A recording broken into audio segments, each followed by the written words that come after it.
आज हम इस वीडियो के माध्यम से कर्मफल के संदर्भ में चर्चा करेंगे। कर्मफल के संदर्भ में जानना व समझना हर मानव का परम कर्तव्य होता है।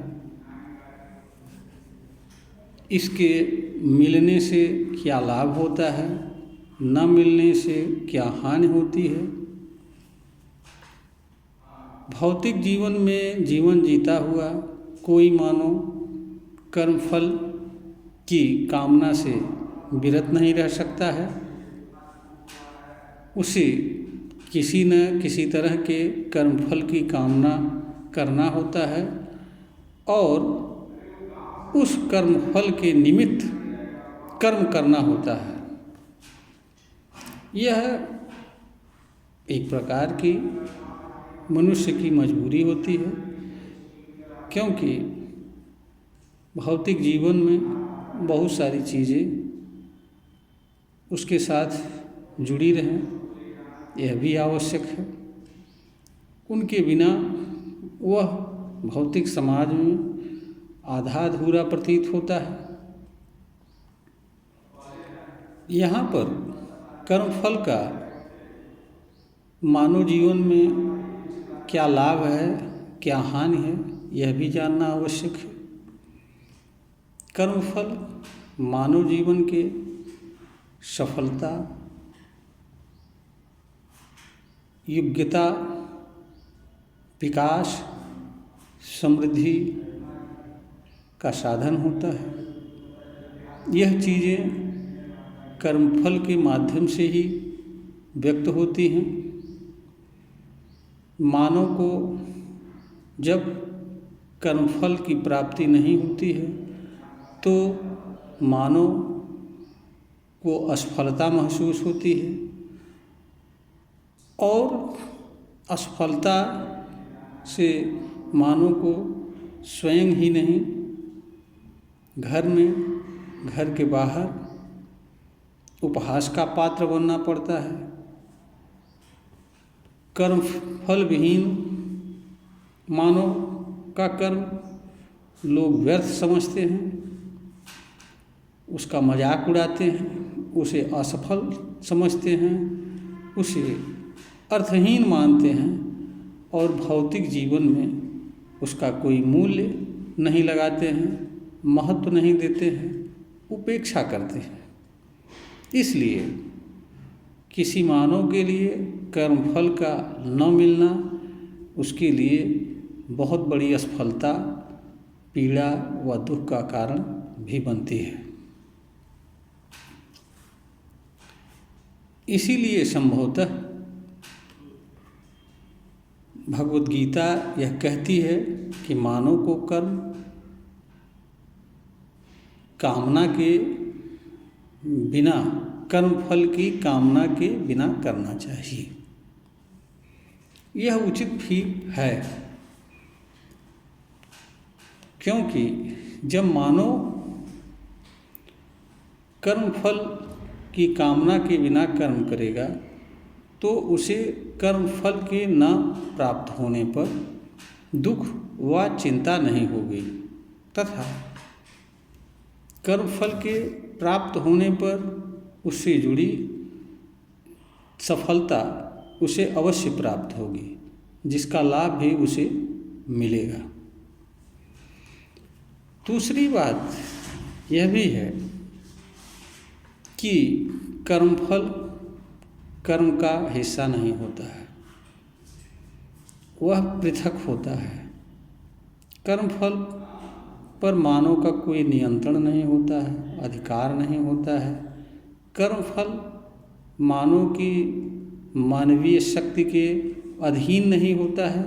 इसलिए मानव किसी भी अवस्था में कर्मफल पर नियंत्रण नहीं पा सकता है। कहने का तात्पर्य है कि मानव को द्वारा जो भी कर्म किया जा रहा है उससे जुड़ा कर्मफल मिल भी सकता है, नहीं भी मिल सकता है। व्यवहार में अगर ईमानदारी से देखा जाए तो अधिसंख्य लोग जिस कर्म फल की कामना से कर्म करते हैं वह उन्हें या तो नहीं मिलता है या मिलता भी है तो आधा अधूरा मिलता है।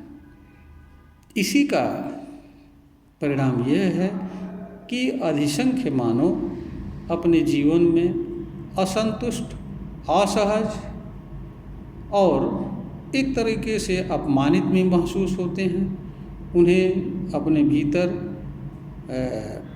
अनेक तरह का अपराध बोध भी होता है, जिसकी पीड़ा व दुख वह सहन करते हुए जीवन जीते हैं। यह कहना बड़ा सरल है कि मानव को कर्म फल की कामना के बिना कर्म करना चाहिए।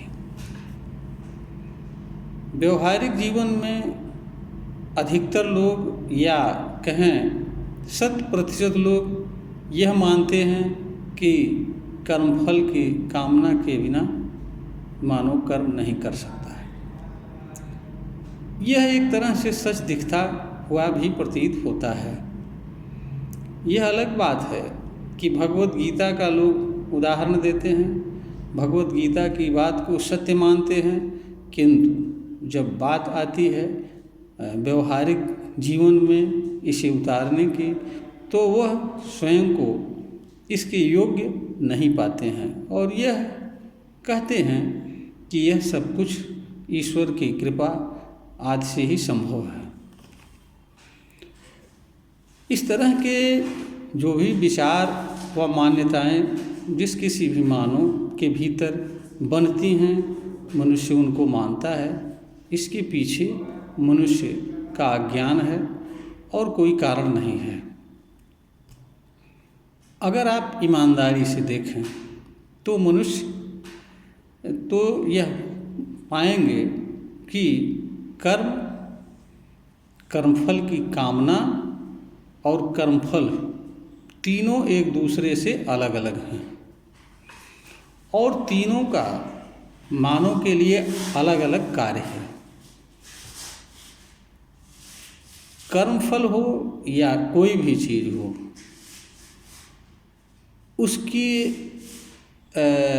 उसके करने की का आवश्यकता, उसे प्राप्त करने की आवश्यकता मानव को तब होती है जब उसके भीतर किसी तरह की इच्छा या विचार उत्पन्न होता है। किसी चीज़ को प्राप्त करने की इच्छा ही कामना कहलाती है। अगर मनुष्य के भीतर कोई विचार न उत्पन्न हो, कोई इच्छा न उत्पन्न हो तो या कोई कामना न पैदा हो तो मनुष्य कोई काम नहीं कर सकता है। आज तक मानव द्वारा जो कुछ भी विकास किया गया है या जो कुछ भी बदलाव किए गए हैं उसका बुनियाद व मुख्य कारण मानव की इच्छा, कामना और उससे जुड़ा कर्म है। जहाँ तक इच्छा और कामना की बात है, यह मानवीय क्रियाशीलता का आधार है। यह किसी भी दृष्टि से गलत नहीं है। हाँ, यह मानव द्वारा सम्यक रूप से उपयोग की चीज़ है। आवश्यकता अनुसार किसी भी चीज़ का आवश्यकता से अधिक या गलत रूप में उपयोग मानव के लिए दुखकारी होता है। यही बात कामना और इच्छा के संदर्भ में भी लागू होता है। अब रही बात, क्या मानव कर्मफल की कामना के बिना कर्म कर सकता है? इसका उत्तर है हाँ। इसका कारण यह है कि कर्मफल की कामना, कर्म और कर्मफल ये तीनों चीज़ें अलग अलग हैं।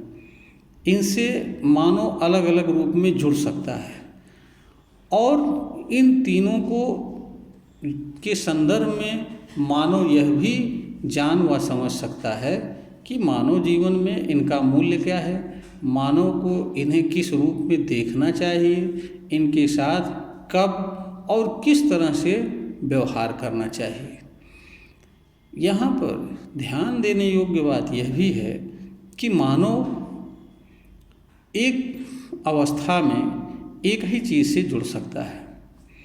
एक बार में मानव अनेक चीज़ों से नहीं जुड़ सकता है, और वह जुड़ता भी है या जुड़ा रहता है तो वह सही ढंग से किसी चीज़ को न तो जान पाता है, न समझ पाता है, न कर्म कर पाता है। इसीलिए यह कहा जाता है कि मनुष्य को निष्काम भाव से कर्म करना चाहिए। मानव जो है वह चूँकि एक बार में एक ही चीज़ से जुड़ सकता है, इसीलिए मानव के लिए यह आवश्यक होता है कि वह कर्मफल की कामना के बिना कर्म करे। जहाँ तक कर्मफल और उसकी कामना की बात है, तो कामना ही मनुष्य को कर्म के फल से जोड़ती है, और कर्मफल से जुड़ने के बाद ही मनुष्य कर्म का निर्धारण करने की क्षमता प्राप्त कर पाता है या जान पाता है। जब मनुष्य कर्म फल से जुड़े कर्म का निर्धारण एक बार कर लेता है कि उसको अमुक कर्म फल के लिए अमुक कर्म करना है, फिर इसके बाद मानव के लिए कर्म की कामना और कर्मफल या कर्मफल की कामना गौड़ हो जाती है। फिर उसके सामने एक मात्र लक्ष्य बचता है, कर्म व कर्म, और वह इसके बाद केवल कर्म पर ध्यान देते हुए कर्म को करना रह जाता है। कर्म के निर्धारण के उपरांत कर्म कामना पर या कर्मफल पर ध्यान देना कि कर्मफल मिलेगा कि नहीं मिलेगा, कर्म कर रहे हैं तो आगे क्या होगा, उसमें कोई अवरोध आएगा तो क्या होगा, यह एक तरह से बकवास है। यह मानव को ठीक तरह से किसी कर्म को करने नहीं देती है। इसीलिए यह कहा जाता है कि मानव को कर्म फल की कामना के बिना कर्म करना चाहिए। अज्ञानवश लोग यह जानते व समझते या प्रचारित करते हैं कि मानव कर्म फल की कामना के बिना कर्म कर नहीं सकता है। यह इस तरह की भूल है।